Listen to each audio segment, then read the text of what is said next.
Hi everyone. This question, I wanted to make sure you had an example of it because this one tends to cause a fair bit of confusion, mostly because people approach the angles and this particular idea, I think, with the wrong mindset. Remember what's going on here, okay? So we got a circle with a radius of r and an arc length of 34 pi, so that's going out around here, okay? And two central angles, a pi over 15 and 17 pi over 15 shown here, okay?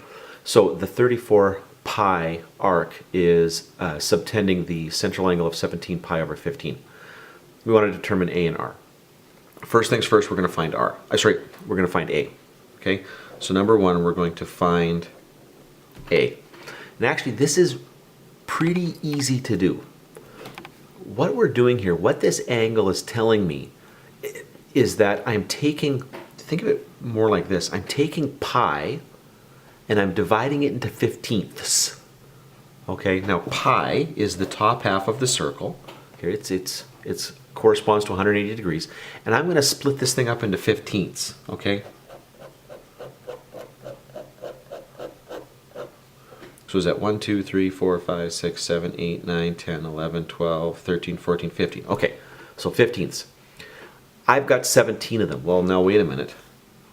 That means what I got to do here is I got to drop the bottom half of the circle and 1, 2, 3, 4, 5, 6, 7, 8, 9, 10, 11, 12, 13, 14. Whoops, 14. So what I've got 1, 2, 3, 4, 5, 6, 7, 8, 9, 10, 11, 12, 13, 14, 15. So I've got 15 to here, so I add two more. There's my 17. So this is 17 right here, pi over 15ths. Now it's more important to see it like that. You've got 17 pi over 15ths. In the full circle, how many pi over 15ths are there? Well, there's 15 in the top half, there's 15 in the bottom half. So in the full circle, okay, in one rotation, there are 30 pi over 15ths. Okay, oops, sorry about that.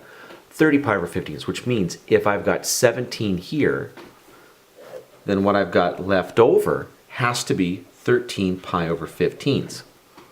And that's, compare that to the expression up here, and that's my a. Therefore, a is equal to 13.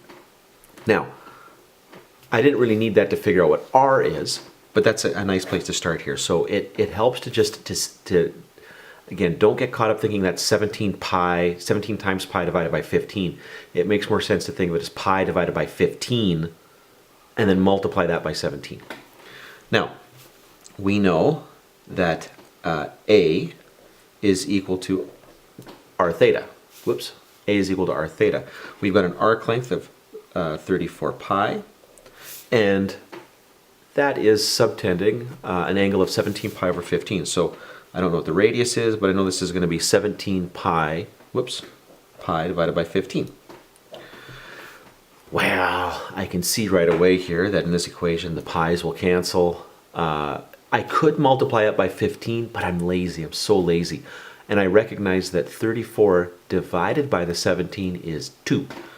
So 2 is equal to r over 15. Multiply that up, and I get that r is equal to 30.